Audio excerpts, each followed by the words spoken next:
Isang araw po mga kaibigan, minsan pa, isa na namang kasaysayan ang kapupulutan nyo ng araw sa buhay.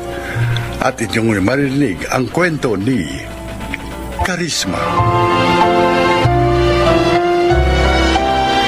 Mahirap lamang kami dahil sa kahirapan namatay si inay nang hindi nalulunasan ang karamdaman niya. Kaya nang magkasakit ako ng malubha ay labis ang pag-aalala ni Itay. Tay, ano pong sabi ng doktor? Ano raw po yung sakit ko? Anak, may sakit ka raw sa puso at kailangan mo nang maoperahan. Paano po yun? Ha? Wala naman po tayong pera. Akong bahala, anak. Gagawa ng paraan ng Itay. Lahat gagawin ko, mabuhay ka lamang. Ayaw pong mamatay. Hindi mangyayari yun. Magtiwala ka sa Diyos. Dito ka muna, ha? Aalis lang ako sandali. Saan po kayo pupunta? Maghahanap ako ng makakatulong sa atin. Babalik din ako, anak.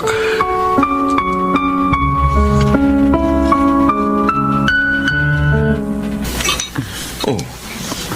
Belia, mukhang nagmamadali kang kumain. May lakad ka ba? Yun talaga ang sasabihin ko sa iyo, Claro. Oh. Gusto ko sanang puntahan yung anak ni Norma sa ospital. Nadala na naman pala sa ospital si Karisme. Oo. Naawa nga ako kay Norman eh. Wala pang 1 taon nang mamatay ang asawa. Ang anak naman na may sakit ngayon. Di sige, bahala ka. Puntahan natin, ha? Sasamahan mo ko? Oo naman. Dalawa tayong tutulong sa mag-ama. Salamat ha. Napakagaan kasi ng loob ko kay Karisma eh. Pag may sakit siya, parang nalulungkot din ako. Ewan ko ba kung bakit ganun? Alam ko kung bakit. Dahil wala tayong anak. Pasensya ka na. Sa loob ng 20 taon, hindi tayo nabiyayaan ng anak. Totoo, nalulungkot ako. Pero hindi ko naman pinagsisisihan ang pagpapakasal sa'yo. Responsable kang asawa at napakabait, Claro. Sandali, ha? May tumatawag sa cellphone ko. Sasagutin ko lang. Hello? Sino po sila? Opo. Ito nga po. Istasyon ng pulis? Bakit to? Ano? Si Normal nakakulong? Okay. Opo. Sige, ngayon din. Pupunta kami dyan. Claro, anong sabi ng kausap mo? Si Norman? Nakakulong? Belia, siya muna ang puntahan natin, ha? Bago si Karisma.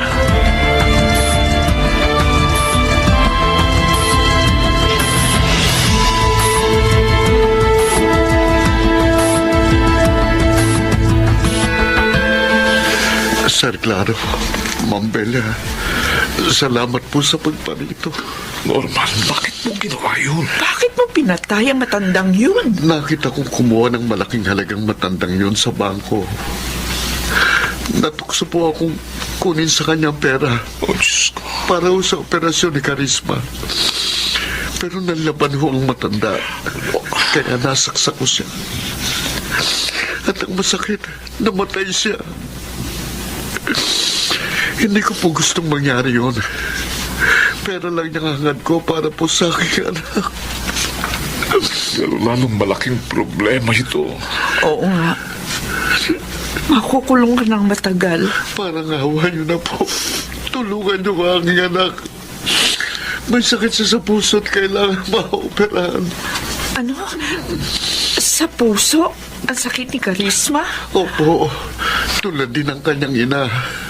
Sir, ma'am, ayokong mamatay ang anak ko. Tulungan niyo siya para niyo ng awa.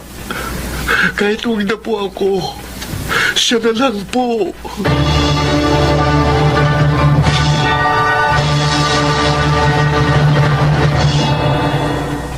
Karisma?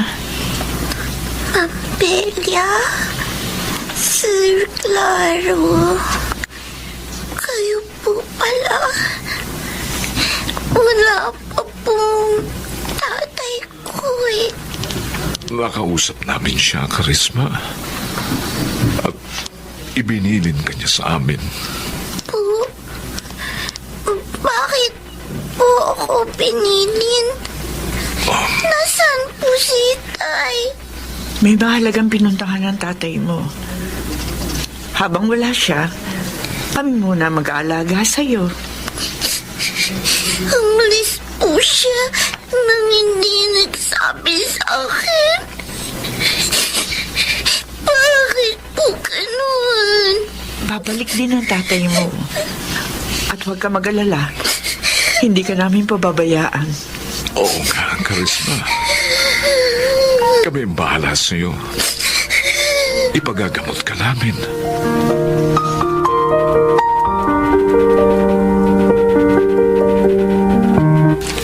Aampunin niyo yung bata? Oo, Linda. Kawawa naman eh. At saka isa pa, wala naman kaming anak ni Claro. Kaya okay na rin yun. Magkakaroon kami ng anak. Kaya lang, hindi kaya magkaroon kayo ng problema sa kanya balang araw? Oh, bakit naman? Anak siya ng kriminal. Mabait na bata si Karisma. Tungkol naman sa kanyang ama, hindi gusto ni Norman ang ginawa niya. Natukso lamang siyang gawin yon dahil nga ibig niyang iligtas ang buhay ng kanyang anak. Ang sakit na yung kasi ni Karisma. Ang siya rin pumatay sa asawa ni Norman. Oy, kayo ang bahala. Pero kung akong tatanungin nyo, hindi ako mag-aampon ng batang hindi maganda ang background.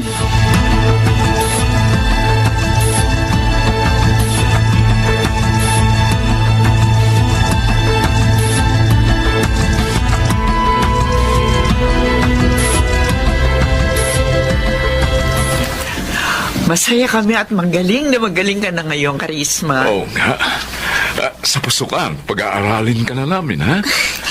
Talaga po? Oo. Para magkaroon ka na magandang kinabukasan. Salamat po. Kaya lang, si Itay, hanggang ngayon, hindi pa rin siya bumabalik. Nasaan po ba siya? Babalikan pa po ba niya ako? Karisma, hindi namin alam kung kailan makababalik ang itay mo. Bakit niya po ako iniwan? Hindi na po ba niya ako mahal? Mahal na mahal ka niya, Karisma. Pero may nagawa siyang pagkakasala na kailangan niyang karapin. Ano pong nagawa ni Itay? Sabihin niyo po sa akin. Please po.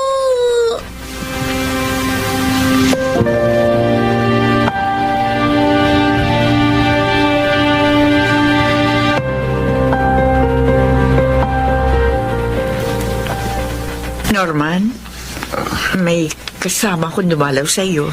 Ma'am Belia. Itay? Itay ko! Ma'am Belia, hindi niyo na sana siya isinama pa dito. Awang-awa na kami sa kanya. Kaya sinabi na namin ang lahat. Matapos siyang gumaling sa kanyang sakit. Ayaw niya na po ba akong makita, Itay? Anak, gustong-gusto kitang makita. Gustong-gustong makasama. Pero alam kong hindi na mangyayari yun dahil sa nagawa kong kasalanan.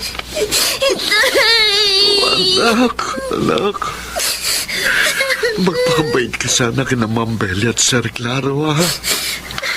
Mahalin mo sila at paglingkuran.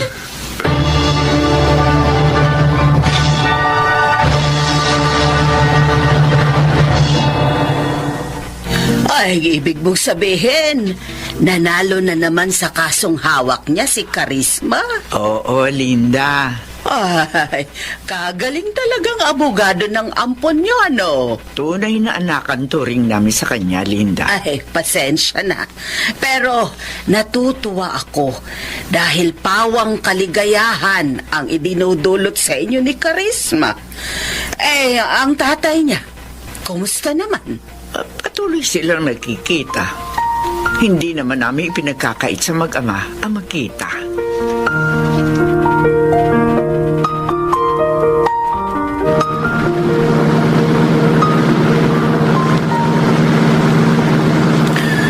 May gusto ka pa bang puntahan natin, Karisma?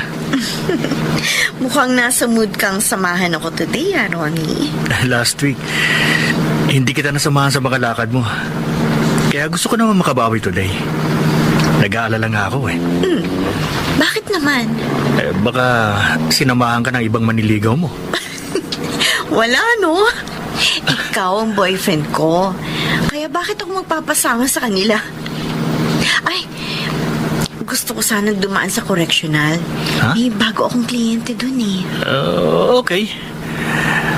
Alam mo, nagtataka lang ako. Bakit sobra-sobra ang pagtulong mo sa mga bilanggo? Naaawa ako sa kanila. Kasi yung iba sa kanila, hindi kayang kumuha ng abogado at nakagawa ng pagkakasala dahil sa kahirapan. Tulad ng tatay ko. Ano? Bilanggo ang tatay mo? Oo, Ronnie. Nakapatay siya at nakulong nang dahil sa akin.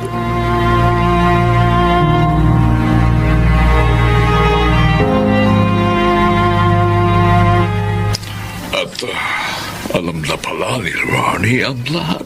Oo, klaro. Ipinagtapat na ni Karisma. Anong nangyari? Nagbago ba siya sa ating anak? Matutuwa ka. Walang nagbago sa damdamin niya kay Karisma. Ay, salamat naman. Nagpapatunay lamang yun na isang mabuting lalaki ang kanyang latagpuan, ano? Maiba ko. Sasabihin na ba natin kay Karisma ang mangyayari sa makalawa? Ay, huwag na. Sorpresahin na lang natin siya. Total, yun din naman ang nais ni Norman.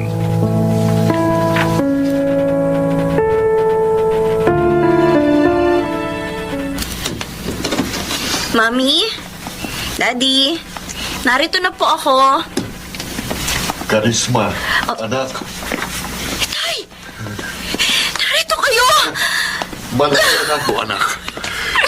Hindi ko lang sinabi sa iyo nung uli nating pagkikita dahil gusto kong sorpresahin ka. Oh, Diyos anak. ko! Sa wakas, makakasama ko na muli ang aking ama.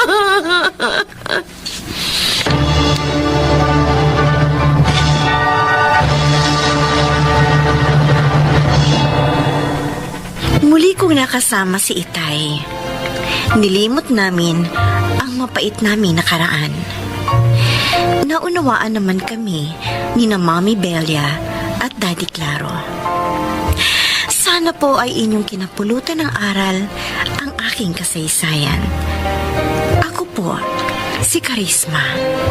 At ito ang aking buhay. Mapait man ang nakaraan, maaari pa rin maging matamis ang kinabukasan. Huwag lamang mawawala ng tiwala sa dakilang lumikha. Mga nagsiganap, Phil Cruz, June Martin Legaspi, Susan Robles, Jenaline de la Cruz, Maynard Landicho Jr., at Chiquit del Carmen Amor sa papel na Karisma.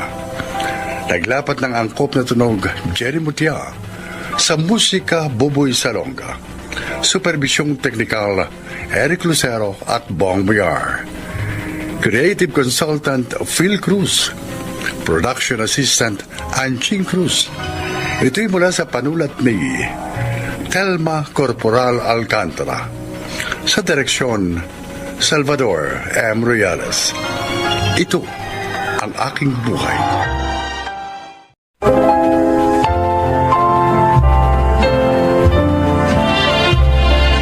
Magandang araw po mga kaibigan.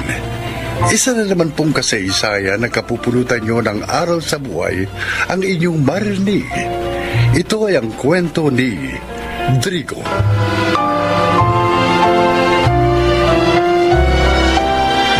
Isa akong masamang asawa. Tamad, mahilig sa alak at sugal. Kaya naman nakulong ako ng ilang taon. Pakinggan po ninyo ang aking kasaysayan.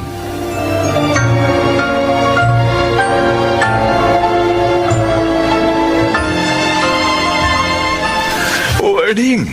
Tinanggap ako nila Sir Romulo. Talaga? Ang bait nga nila ng misis eh. Oy, talagang mabait sila. At hindi mapanghatol. Ako man tinulungan nila nung bagong laya ko. Oh? Kaya may maayos na akong pinagkakakitaan ngayon. Nakakabilib sila, no? Totoo yun. Sana nga, dumami pa ang mga katulad nila. Oo nga eh. Uy, salamat nga pala sa'yo, ha? Dahil sa tulong mo, may trabaho na ako. Oy, tinupad ko lang ang pangako ko sa'yo doon na tutulungan kita kapag nakalaya ka na. Salamat. Wala ano man. Oy, ano bang balak mo ngayon? Pupuntahan mo na ba si Tessie? Hindi muna, Erling. Ha? Mag-iipon muna ako. Bakit? Hindi ba dapat lang nilang malaman na malaya ka na? Nag-aalala ako. Oh? Kasi baka hindi nila ako tanggapin. Matagal na silang hindi dumadalaw sa akin nung nakakulong ako. Sa tingin mo, magagawa yun ang asawa mo? Hindi ko naman siya masisisi. Malaki ang pagkukulang ko sa kanila ng aming mga anak. Kaya, paghahandaan ko na lamang ang muli naming pagkikita. Oy, sige. Ikaw ang bahala. Ano nga palang usapan ninyo? Stay in ka ba kina si Romulo?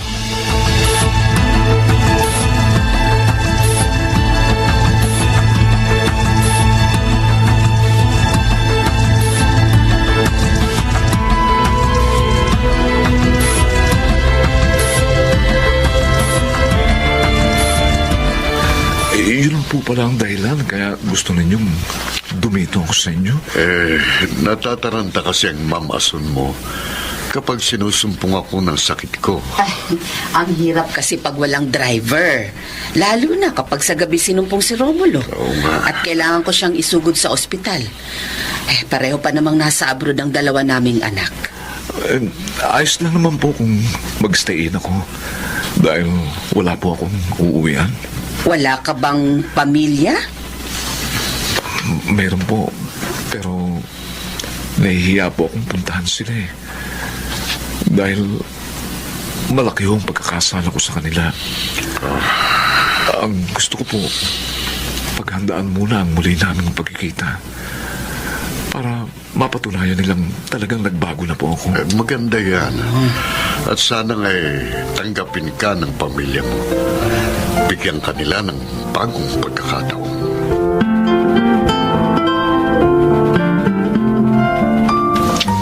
Oh, Romulo, bakit malungkot ka?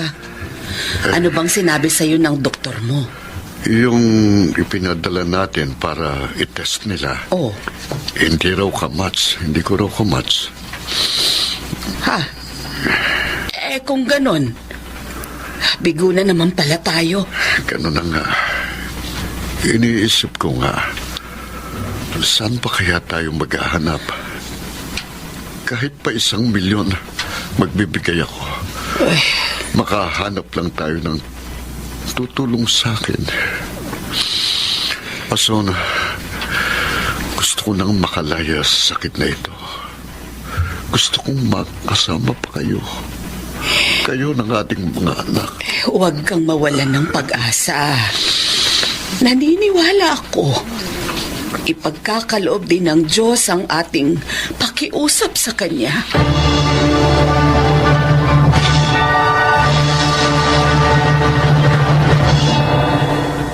Nay, papasok na po ako. O sige anak. May overtime ka ba ngayon sa fast food? Wala po. Kaya maaga po ako makakauwi. Siya, sige. Hoy, mag-ingat ka, ha? Oh, ano po yung hawak niyo, Nay? Sulat ko sa tatay mo. Bumalik na naman sa akin. Pangatlong sulat niyo na po yan ha. Bumalik sa inyo Bakit kaya? Nagtataka nga rin ako eh. Matagal na kasing hindi natin nadalaw at nasulatan ng tatay niyo. Iniisip ko tuloy, baka nagalit na siya sa akin. O kaya baka may masama na nangyari sa kanya. Sana naman walang masamang nangyari. Kung dalawin po kaya natin siya sa kulungan. Yun nga ang bala ko, anak. Magpapaalam lang ako sa amo ko. Alam mo naman, ilang buwan pa lang akong janitor sa opisina nila. Pag pinayagan kayo, sasama ako sa inyo, Nay, ha? Gusto ko rin makita si Itay.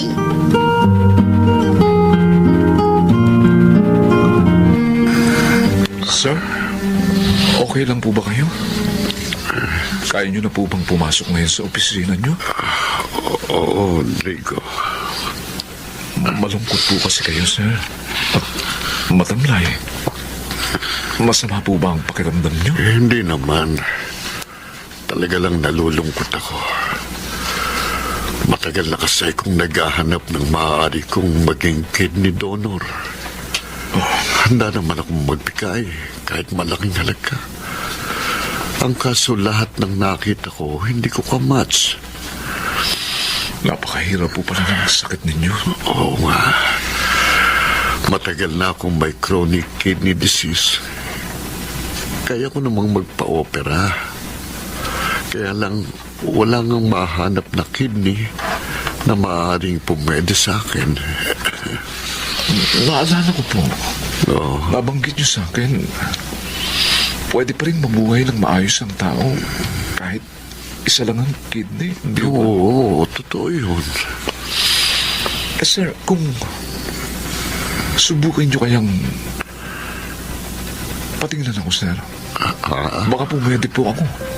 Sigurado kang gusto mo? Opo. Pasasalamat ko na rin po ito sa pagkakataong ibinigay niyo sa akin para makapagbagong buhay. O sige. Bukas din ipapatest kita. Sige At huwag kang mag-alala, ha? Bibigyan kita ng malaking halaga. Lalong makakatulong yun sa inyo ng pamilya mo.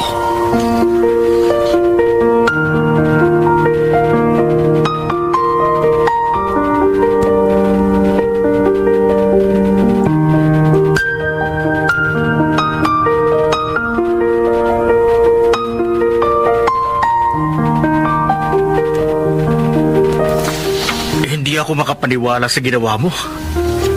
Ibinigay mo ang isang mong kidney kay si Romulo. Naawa ako sa kanya, Erning. Nakita ko ang paghangad niyang mabuhay para makapiling pa ang kanyang pamilya. Kaya kusa akong nagboluntaryo. Alam mo, masayang-masaya sila, ma'am. At alam mo ba, hindi lang ikaw ang bibigyan nila ng pabuya, pati ako.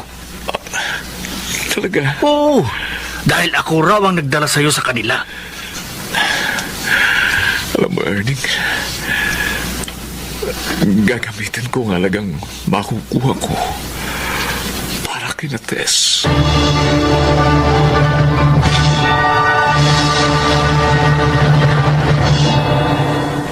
Nakalaya na palang itay mo. Sayang, hindi natin agad nalaman. Sana nasundo natin siya. Oo nga po Kaya pala bumalik sa inyong mga sulat ninyo sa kanya. Dahil wala na siya sa bilangguan. Pero, nasaan na kaya siya ngayon? Iyan din ang iniisip ko.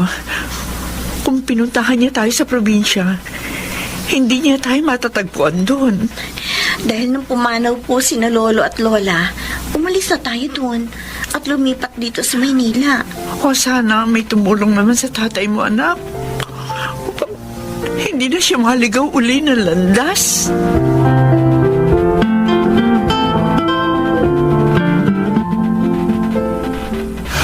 Maayos na bang lahat?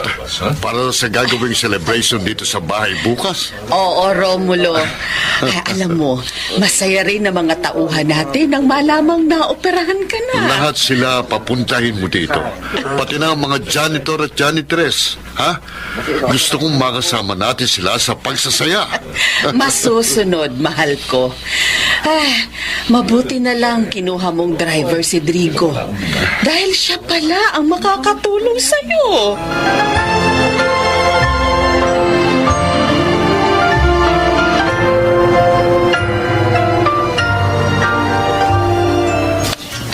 Isasama niyo po ko sa bahay ng boss niyo, Inay? Oo, anak. Bay, masaya yun. Kaya nga gusto kitang isama. Eh, hindi po kaya nakakahiya. Pinagpaalam ko na yung kay Mama Ason, ang asawa ni Sir Romulo. Pumayag naman sila. O edi, sige po. Mabuti nga, para matulungan ko kayo sa trabaho niyo doon bukas. Eh, Inay, saan daw po nakakuha ng kidney ang boss niyo? Eh, ang sabi, sa bago daw nilang driver.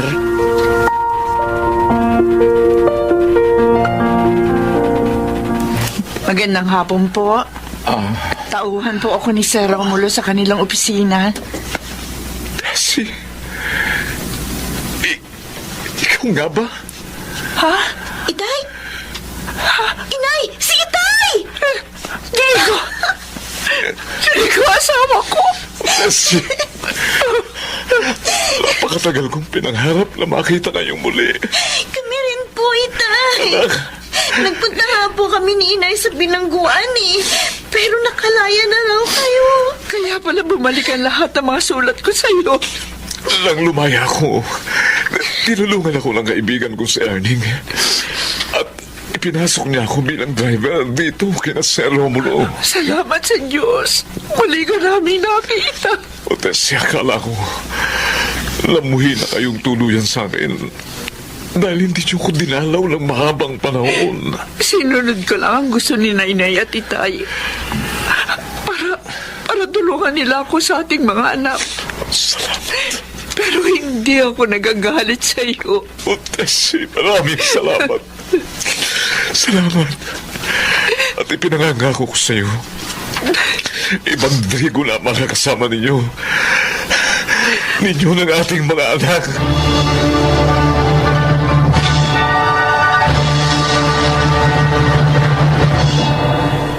Ang selebrasyong iyon ni Sir Romulo ay naging selebrasyon din namin ng aking pamilya. Iyon ang naging simula ng aming maliligayang taon. Sana po naibigan ninyo at kinapulutan ng aral ang aking kasaysayan. Ako po si Drigo at ito ang aking buhay. Laging may puwang sa mundo para sa taong nais magbago. Bakareg Siganap, Susan Robles, Chiquit del Carmen Amor, Maynard Landicho Jr., Phil Cruz, Jenaline de la Cruz, at June Martin Legaspi sa papel na Drigo. Naglapat ng angkop na tunog Jerry Mutiao, sa musika Buboy Salonga, supervisyong teknikal Eric Lucero at Bong Biar, creative consultant Phil Cruz, production assistant Anching Cruz. Ito'y mula sa panulat ni Thelma Corporal Alcantara. Sa direksyon, Salvador M. Royales. Ito ang aking buhay.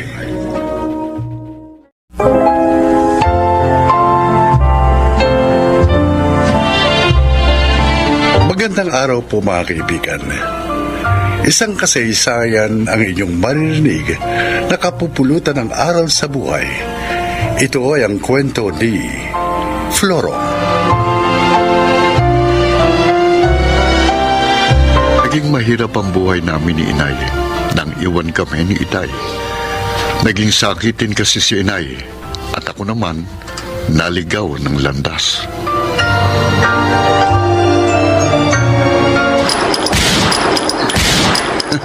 Ayun, tinamaan ko. Sa dami ng tama mo, malabong mabuhay ka pa. Aalis na ako rito. para makuha ko ng kabuuang bayad ko.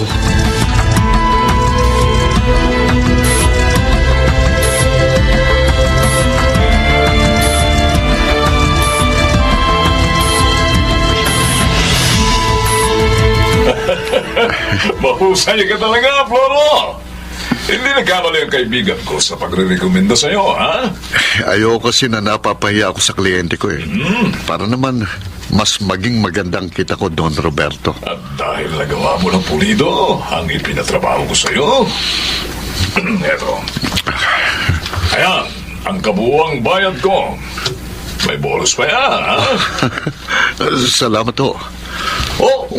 Hindi pa tayo tapos. Bakit ho? May isa pa akong gustong ipatrabaho sa'yo. Ang dami niyo ho palang kaaway. Ayoko kasi na hinahadlangan ang aking landas. Sino po ang gusto niyong trabahuhin ko? Okay. Tatawagan kita kapag naihanda ko na mga kailangan mong info. Maganda ka na lang, ha? Areglado, Don Roberto.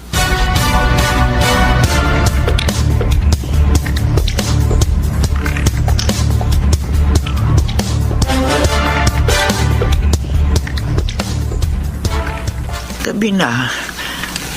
Wala pang anak ko. Saan na naman kaya siya nagpunta? Dahil? Ay, dumating na siya. Anak, narito ako sa silid. Bumili po ako ng mga gamot nyo. Pati ng pagkain natin. Para makakain na tayo bago kayo uminom ng gamot. Salamat, anak, ha. Ay, kaya lang saan mo na naman kinuha ang perang ginastos mo sa mga Nay, yan? pinagtrabahuhan ko yun. Huwag nyo nang intindihin. Basta tanggawin nyo, magpagaling kayo. Anak, pasensya ka na. Nagiging problema mo na ako. Hindi nyo naman ako kasalanan ng magkasakit eh. Si Itay, siyang may kasalanan sa paghihirap natin dahil pinabayaan niya tayo.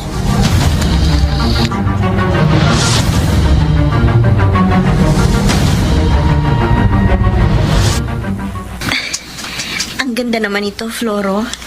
Sigurado mahal ito. Okay lang yun, Divina. Talagang nagtabay ko ng pera para mabili ko ang bracelet na yan. Oh, bakit bumuntong hininga ka? Pinagtapat mo na sa akin ang tunay mong trabaho. At sa kabila noon, hindi kita nalayuan. Naging mabuti pa rin ang pakikitungo ko sa'yo. Kaya naman nagpapasalamat ako. At lalo ka rin napamahal sa akin. Pero sana, kung talagang mahal mo ko, iwan mo na ang trabahong yan. Divina. Mapanganib yan. At isang masamang trabaho. Flora, magbagong buhay ka na. Anong magiging trabaho ko? Hindi naman ako nakapagkolehiyo. May iba pang mapagkakakitaan. Mabuting trabaho. Idilat mo lang ang iyong mga mata.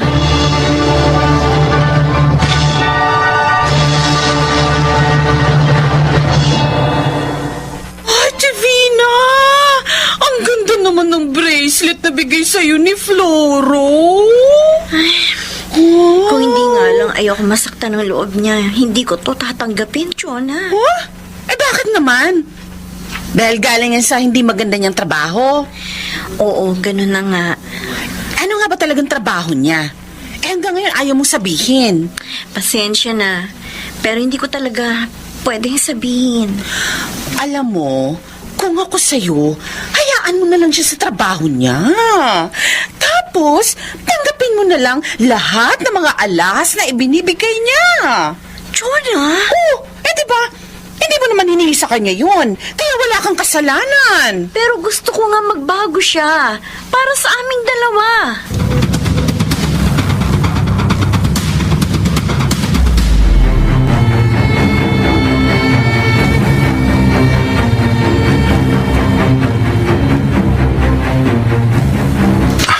Akala ko, hindi na matutuloy ang trabaho ko sa inyo, Don Roberto.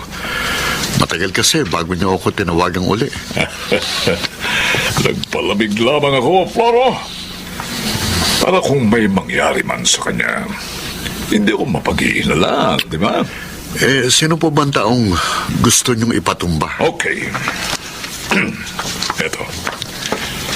Ito ang envelope. At nariyan ang kanyang picture. Maging ang paunang bayad ko sa iyo, ha? Ang tirahan po niya, narito ba? Lahat ng info na kailangan mo nakasulat na dyan. Kompleto. Okay? Oho. Balita mo na lamang ako, ha? Kung ano ang nangyari.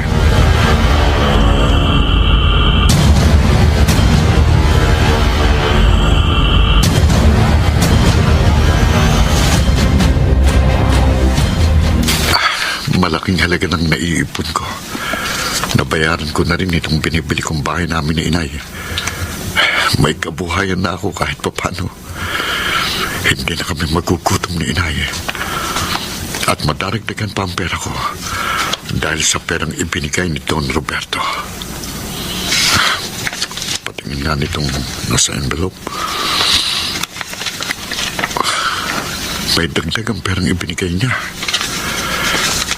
Ang picture, eto. Hindi. Ang nasa picture, hindi ako maaaring magkamali.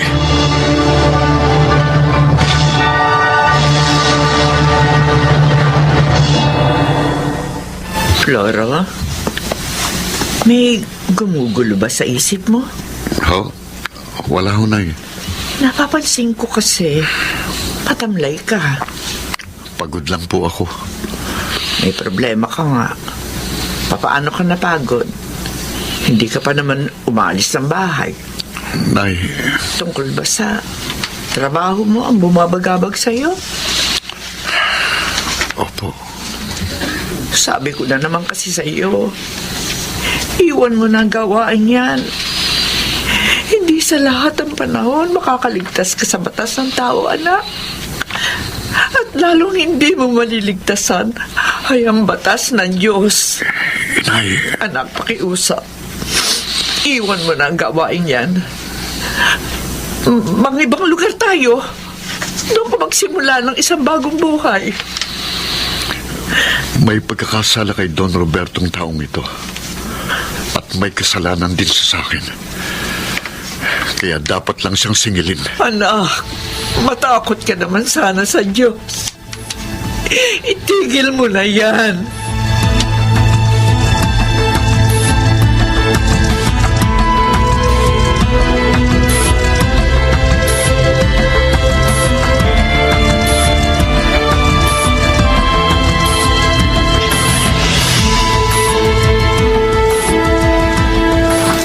Tamang pwesto ko rito sa madilim na bahagi ng kalyang ito. Palapit na siya rito.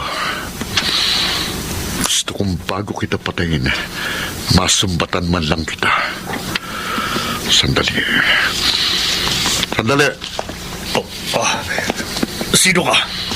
At bakit mo ako inabangan? Hindi mo na nga siguro ako natatandaan. Hindi lang dahil madilim dito, kundi dahil matanda ka na. Matagal na panahon na tayong hindi nagkita. Pero ako, hindi kita makakalimutan. Dahil pinabayaan mo kami ni inay. Floro? Ako nga, ang batang yung pinabayaan. Kaya naging isang hard killer. Ano? Hindi.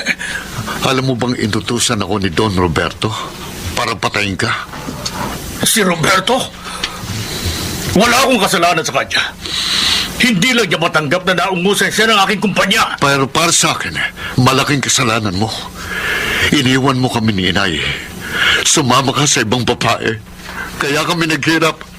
At naligaw ako ng landas. Floro! Hindi na kayo naawa sa akin. Hindi niyo man lang ako tinulungan.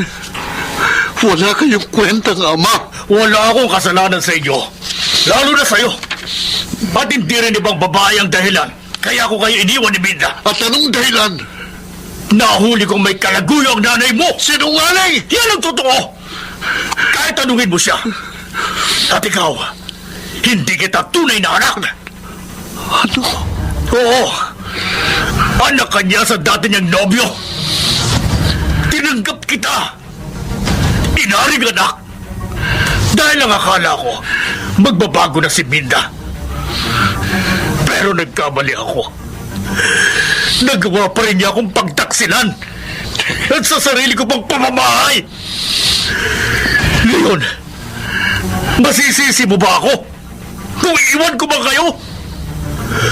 Kung kasalanan man ang ginawa ko, sige! Patayin mo ako!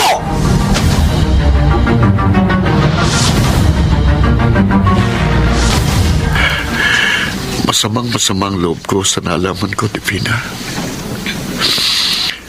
Ang taong kinamuhian ko ng mahabang panahon dahil sa akala ko may kasalanan sa amin, siya palang walang pagkakasala. Dahil si inay ang nagkamali at inilihim pa niya sa akin yun. Naunawaan kita, Floro. Pero mas makabubuti, pawiin mo na ang puot sa iyong puso. Patawarin mo na ang iyong ina at maging ang iyong sarili. At simulan mo na ang ganap na pagbabagong buhay.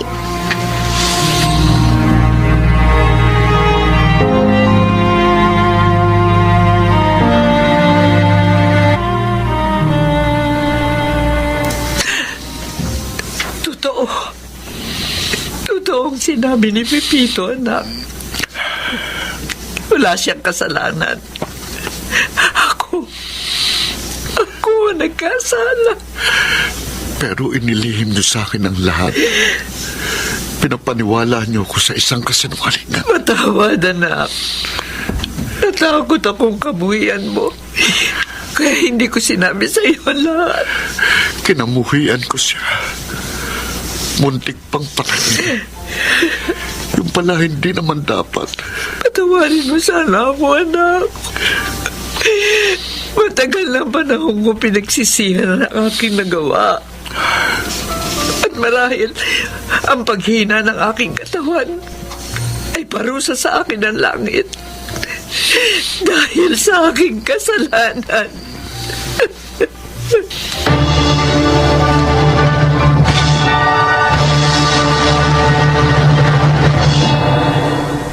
Pinatawad ko si inay. Hindi ko na rin ginambala pa si Itay Pepito. Hindi na rin ako nagpakita pa kay Don Roberto. Sa halip, nagbagong buhay ako, kapiling si inay at ang aking kabiyak na si Divina. Sana po inyong kinapulutan ng aral ang aking kasaysayan. Ako si Floro at ito ang aking buhay. Walang lihim na hindi nabubunyag, kaya huwag ibintang ng tao sa iba ang nagawang pagkakasala. Mga nagsiganap: Susan Robles, June Martin Legaspi, Maynard Landicho Jr., Chiquit del Carmen Amor, Jenaline de la Cruz at Phil Cruz sa papel na Floro. Naglapat ng angkop na tunog Jerry Mutia. Sa musika, Buboy Salonga. Supervisyong teknikal, Eric Lucero at Bong Boyar. Creative Consultant, Phil Cruz. Production Assistant, Anching Cruz. Ito'y mula sa panulat ni Thelma Corporal Alcantara.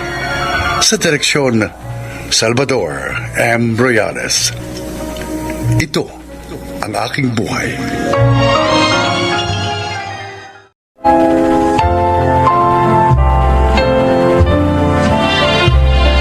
Magandang araw po sa inyong lahat. Isa na namang kwento na kapupulutan ng aral ang inyong mapapakinggan. Ito ay ang kasaysayan ni Sandra.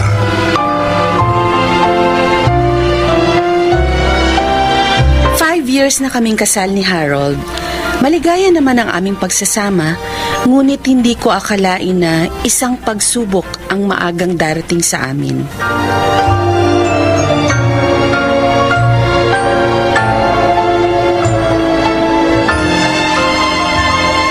Kumain ka pa, Phoebe. Busog na ako, Bes. Nasira na nga yung diet ko eh. Ang sarap mo kasing magluto. Ay, nako. Talagang masarap magluto itong honey ko. At maasikaso pa, ha? Itong asawa ko, binola pa ako. Aba, hindi bola yun, ha? Totoo lang ang sinasabi ko, ha? Nakakaingit naman kayo. Ang sweet nyo. Ay, salamat nga pala sa inyo dahil pinatiran nyo ako dito. Especially sa'yo, Bes. Gusto ko rin naman kasing narito ka para magkukwentuhan tayo ng husto habang nagbabakasyon ka rito sa ating bansa. Thanks talaga. Hindi ka pa rin nagbabago.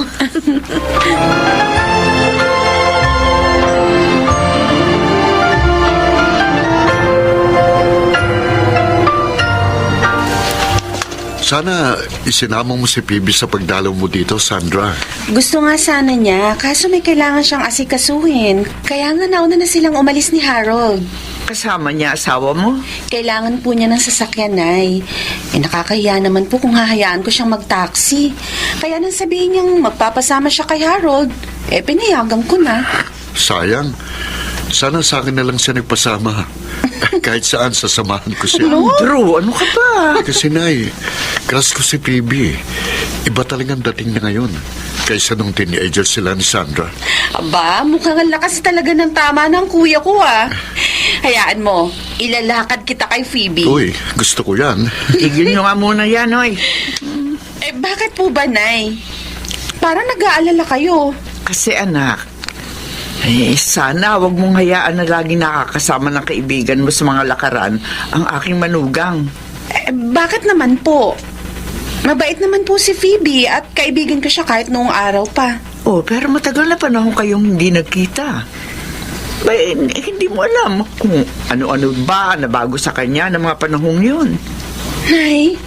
Ang sa akin lang, iba na yung nag-iingat.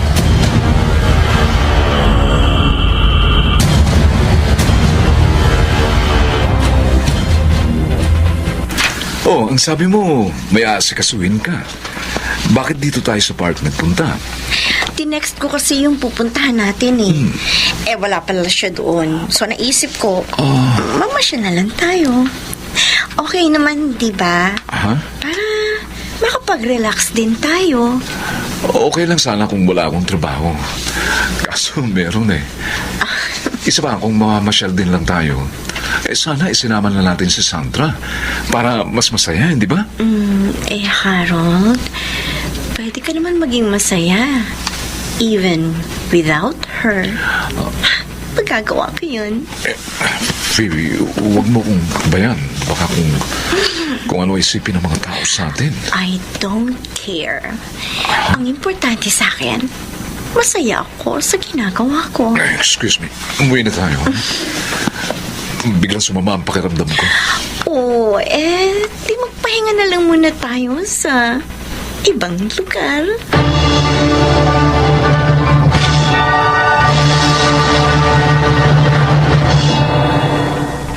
Mukhang wala ka sa mood magtrabaho, pare. Nakasimangot ka eh. Ikaw pala, Rodel. Nag-away ba kayo ng misis mo? Mabait ang asawa ko, pre. Masikaso at napakamaunawain. Walang dahilan para mag-away kami. Kung ganon, ibang problema. Rodel, yung kaibigan niyang balikbayan, O ano? pinatiran niya sa amin yun dahil nagbabakasyon nga rito. Oy, Alam mo ba kahapon? Nagpasama sa akin. May aasikasuhin daw siya. Yung pala, gusto lang mamasyal. Katapos, doon niya ipinakitang ano? gusto niya ako, pare. Gusto ka? Ayos yan, pare. Magkakaroon ka ng sideline. Alam mo, hindi ako ganoong klase ng lalaki. Naiinis nga ako sa kanya eh. Dahil kaibigan niya ang business ko. And then, nagawa niyang lukuhin. Oy, ano ngayon ang balak mo? Sasabihin mo ba yan kay Sandra?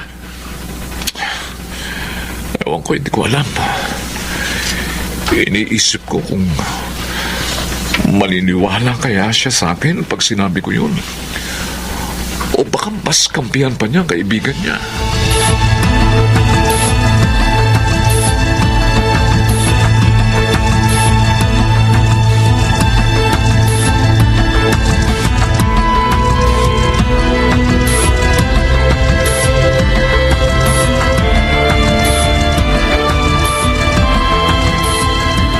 Phoebe. Tinatanggap mo na ako. Kahit ngayon lang ako nanligaw sa'yo. Oo, sabi Andrew eh. Type natin ang isa't isa. So, bakit pa natin pagtatagalin, hindi ba? Oo nga. Hindi lang ako makapaniwala na GF na kita. Pero masaya ako.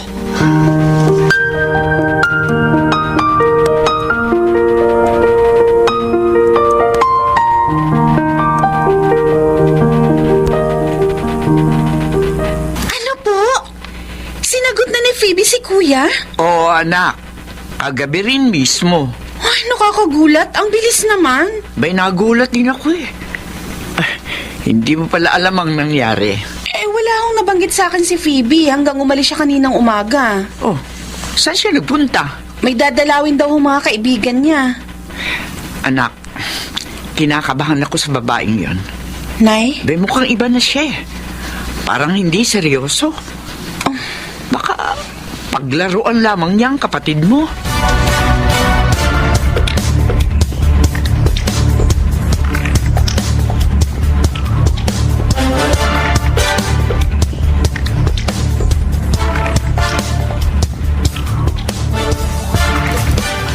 Han?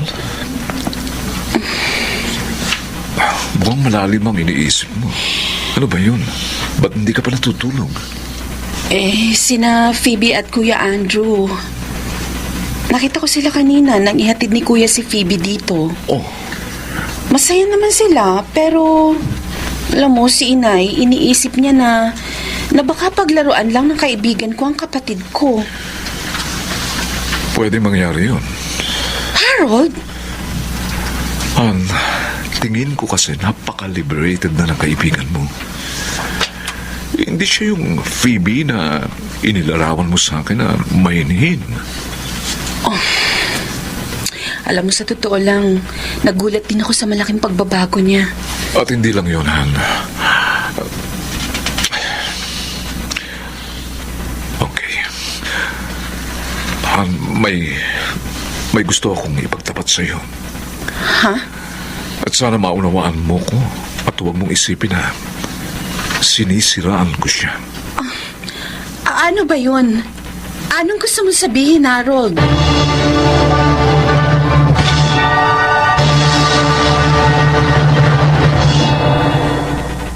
Here we are, Andrew. Sure ka ba na gusto mong magstay tayo dito? Of course. Wala namang masama sa gagawin natin. Hindi na tayo mga bata. I know. Nagugulat lang talaga ako sa bilis ng mga nangyayari sa atin. Come on. Huwag ka na mag-isip ng kung ano-ano. Huwag na tayo magsayang ng oras. Andrew.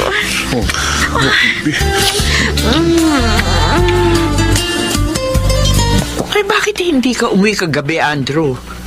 Pinag-alala mo ko. Hindi ka man lang nag-text o tumawag. Pasensya na po, Nay. Kasama ko po si Phoebe. Ano? Kasama mo ang babaeng yon? Magdamag? Opo. Ay di kung ganon, may nangyari sa inyo. Anak naman, bakit mo ginawa yun? Baka mapasubo ka sa babaeng yon. Parang gusto ko nga pong magsisi sa ginawa ko eh. Dahil sa nakita kong ugaling niya. Napatunayan ko na hindi siyang babaeng gusto kong paksalan.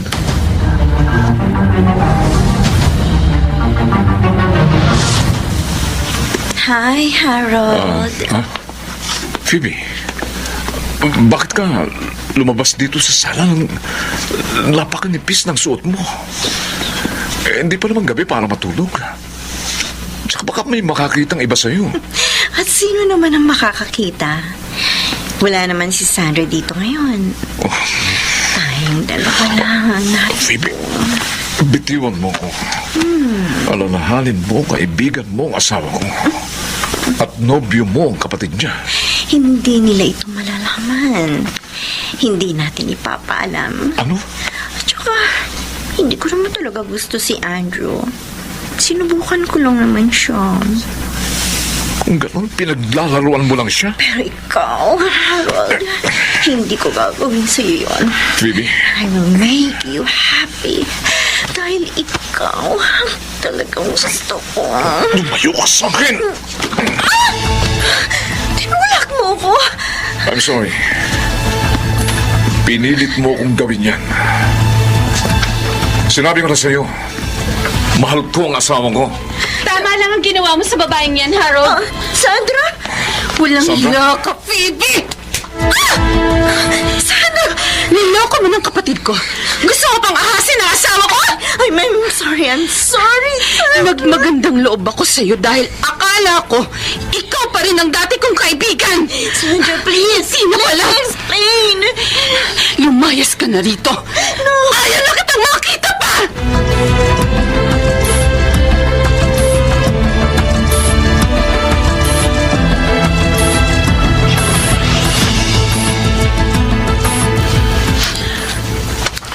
At bakit nakangiti ka, mister?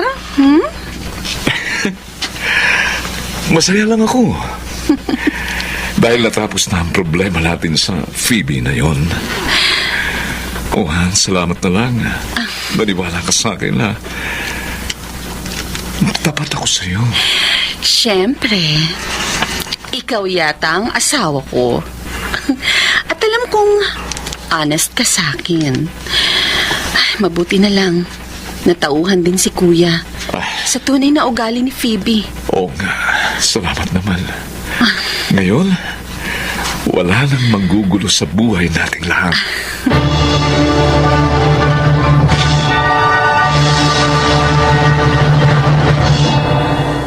Dahil sa pangyayaring yun, lalong lumaki ang respeto at pagmamahal ko sa aking asawa. At kay Phoebe naman, wala na kaming naging balita pa sa kanya. Sana po ay may napulot kayong aral sa aking kasaysayan. Ako po si Sandra at ito ang aking buhay. Ingatan natin ang ating tahanan upang ito'y hindi mawasak ng mga estranghero lang. Mga nagsiganap: Jude Martin Legaspi, Phil Cruz, Chiquit del Carmen Amor, Susan Robles, Maynard Landicho Jr. at Jenaline de la Cruz sa papel na Sandra. Naglapat ng angkop na tunog Jenny Mutia. Sa musika, Buboy Salonga. Supervisyong teknikal Eric Lucero at Bong Weir. Creative Consultant Phil Cruz. Production Assistant Anching Cruz. Ito'y mula sa panulat ni Selma Corporal Alcantara. Sa direksyon Salvador M. Royales. Ito ang aking buhay.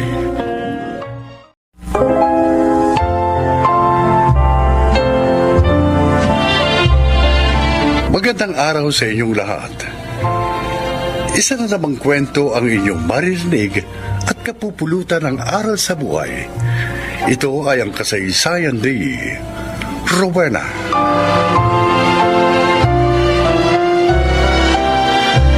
May kaya sa buhay si Edo. Sabi ng mga kaibigan ko, mama's boy siya at playboy. Ngunit nadala ako ng labis kong pagmamahal sa kanya. Kaya hindi ko pinansin ang kanyang kapintasan na nagsadlak naman sa akin sa malaking kasawian.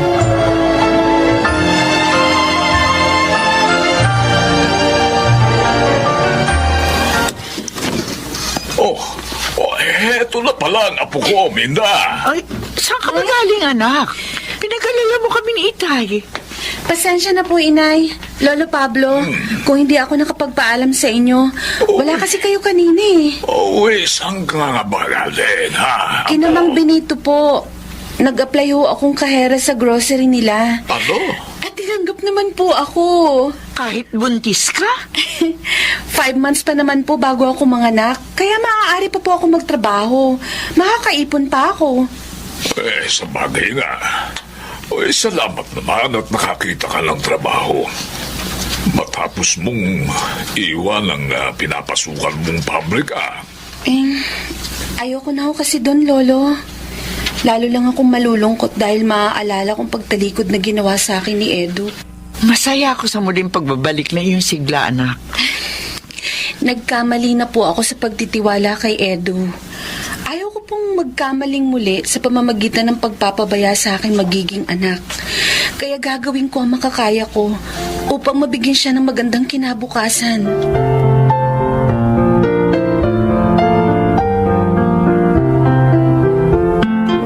Rowena, malapit ka na palang manganak.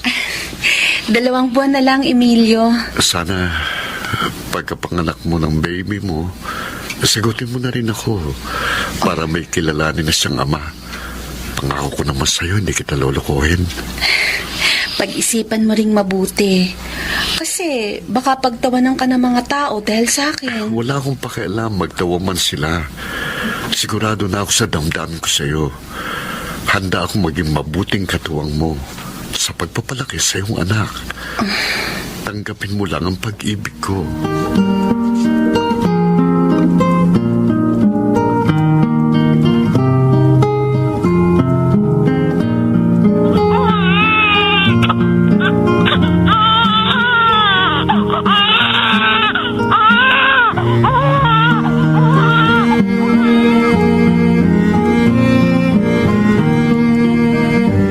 Ano? Pakakasal mo ang disgrasyadang yon? Oo, Kuya Gabriel. Emilio naman, mag-isip ka. Maraming babae dyan. Dalaga pa. Hindi kagaya ni Rowena. Si Rowena ang mahal ko.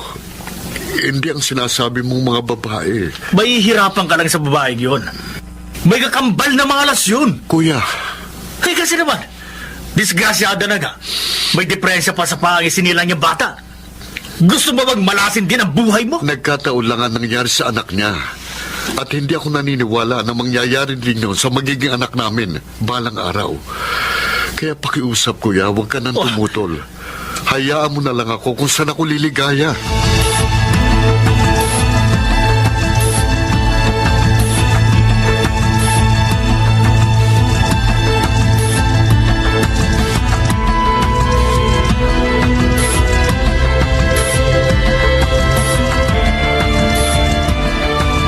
Apo, sa isang linggo lang kasal nyo ni Emilio. Sa wakas, may kikilalanin na ring ama si Gigi, ha? Oo nga. May makakatuwang ka na, anak. Oo. Pinaghintay ko po si Emilio ng ilang buwan, Lolo, Inay. Dahil gusto kong matiyak ang 2 bagay. Ano yun? Na talagang mahal po niya ako at ang aking si Gigi. At isa pa, gusto kong matiyak na mahal ko rin siya. Ayoko po kasing pakasal sa kanya ng walang Ay, pagmamahal. tama yan, Apo. Dahil kung may pag-ibig ka rin sa kanya, ha?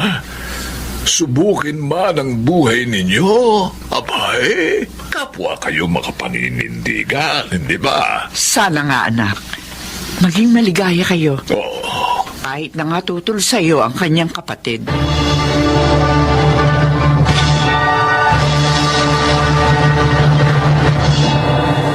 Sandali nga, babaeng mga agaw. Ikaw pala, Presi. Anong kailangan mo? Sa pagkakaalam ko, wala akong inagaw sa'yo. Si Emilio. Siya ang inagaw mo sa akin. Hindi kanya nobya. Una niya ako nakilala kaysa sa'yo. Ako rin ang gusto ng kuya niya na makatuluyan ni Emilio, pero nabaliwala yun dahil sa panlalandi mo sa kanya. Dahan-dahan ka sa pananalita mo, ha? Hindi ko nilandi si Emilio. Hindi ko pinilit ang sarili ko sa kanya. Kusa siya nanligaw sa akin. Katunayan, naghintay siya ng ilang buwan. Ang sabihin mo, ang kapal mo. Disgrasyada ka na nga. Magagawa mo pang pakasal sa kanya? Bakit ba akong kinakausap mo?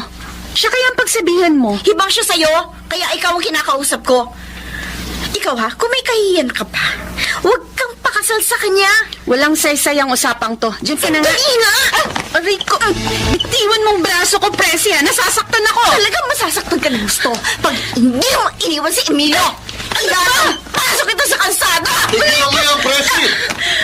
Bitiwan mo si Rowena. Emilio! Emilio. Wala kang karapatang pagsalitaan ng masakit sa Rowena. Hindi kita mahal, alam mo yan. Emilio! At wala tayong naging relasyon. Kaya pwede ba umalis ka na? At huwag mo na kaming guluhin pa. Emilio, salamat. Salamat at dumating Frank. Akala ko mapapaaway na ako. Wala na yun. Lagi kitang babantayan. Para walang makapanggulo sa'yo hanggang sa araw ng ating kasal.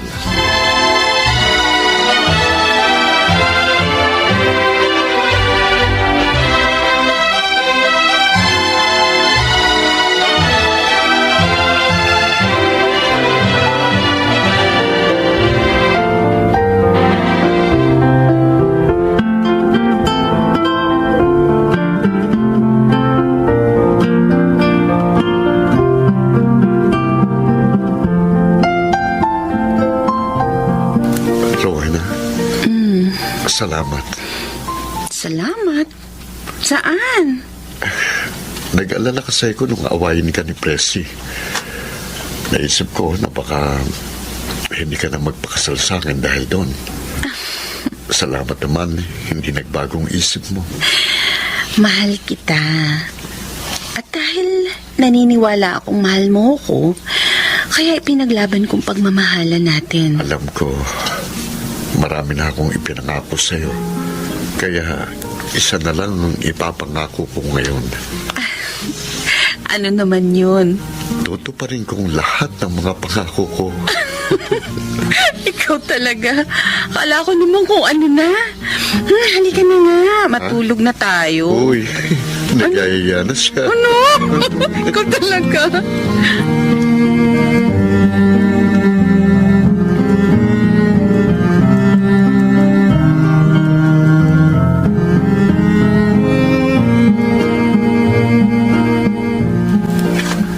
Minda, nasaan ba si Rowena, ha?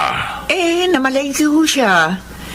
Ngayon naman ho ay nagluluto ng tanghalian. Bakit po? Nakita ko kasi si Emilio na ipinapasyal si Gigi. Lagi naman pong ginagawa yun ni Emilio pag wala ho silang pasok ni Rowena sa pabrika, Itay. Ay, may mukhang napalapit na rin sa kanya ang ating Apollo. Kaya nga ho masaya ako. Ako man. Sa naging kapalaran ng aking anak.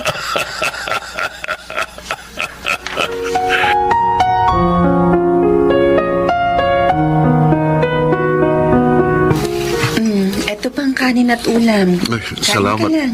Salamat, Rowena. Tsaka pala, may sasabihin ako sa'yo. Ano yun? Nakita ko kanina yung classmate at kaibigan ko nung high school. At nabanggit niya na nangangailangan ng amo ng asawa niya ng mga trabahador sa Taiwan. Malaki raw ang sweldo. At walang gagastusin dahil direct hire. Teka, sa tono mo, mukhang interesado ka eh. Huwag mo sabihin, iiwan mo kami ni Gigi. Taong to, oo. Hindi. Tayong dalawang sinabi ko sa kaklase ko. Ayaw mo ba akong samahan? Aba, hindi. Gusto ko yan. Magsama tayong kikita ng malaki. Kaya lang, paano si Gigi? Kakausapin ko si Inay. Alam kong hindi niya pababayaan si Gigi.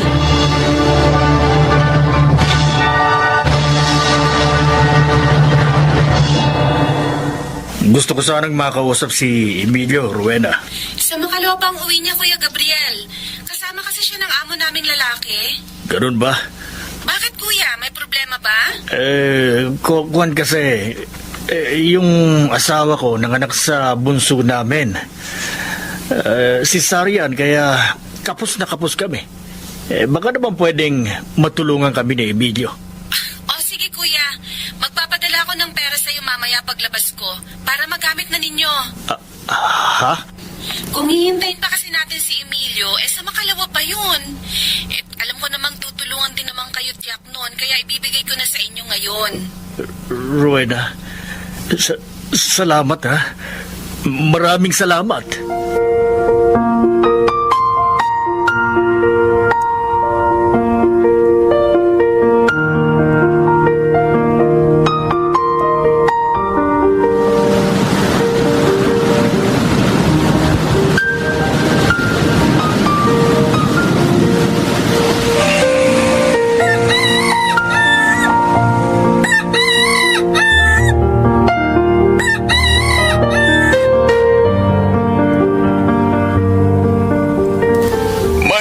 Award uli si Gigi sa recognition day nila.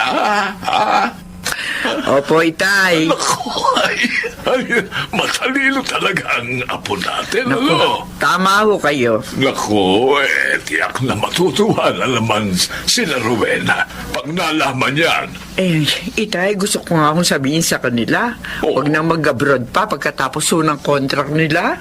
Ganun ba? Para naman mapag-ukulan na nila ng panahon si Gigi. Lumalaki na ho kasi siya eh. At alam ko, Itay, nasasabik din po sa kanila ang bata.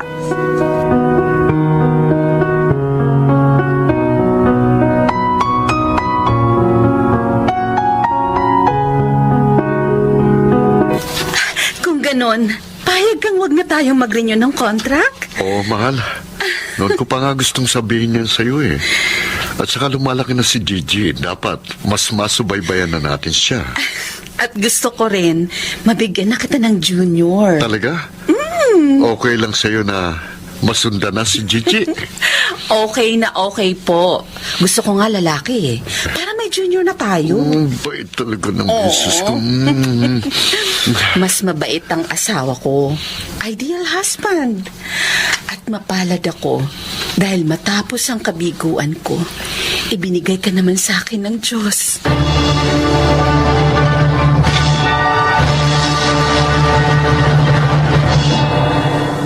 Kahit wala na kami sa abroad, maayos pa rin ang kabuhayan namin ni Emilio. Dalawa na rin ang aming anak. May kapatid na si Gigi, si Emil Jr. Masasabi kong maliwanag na ngayon ang landas ng aking buhay. Sana po ay inyong kinapulutan ng aral ang aking kasaysayan. Ako po si Rowena at ito ang aking buhay. Magandang kinabukasan pa rin kahit sa mga nasawi sa pag-ibig. Huwag lamang mawawala ng pag-asa at sa Diyos ay manalig. Mga nagsiganap: Phil Cruz, Susan Robles, June Martin Legaspi, Maynard Landicho, Chiquit del Carmen Amor at Jeneline de la Cruz sa papel na Rowena. Naglapat ng angkop na tunog, Jerry Mutia. Sa musika, Buboy Salonga. Supervisyong teknikal, Eric Lucero at Bong Buyar. Creative Consultant, Phil Cruz. Production Assistant, Anching Cruz. Ito'y mula sa panulat ni Telma Corporal Alcantara. Sa direksyon, Salvador M. Royales. Ito ang aking buhay.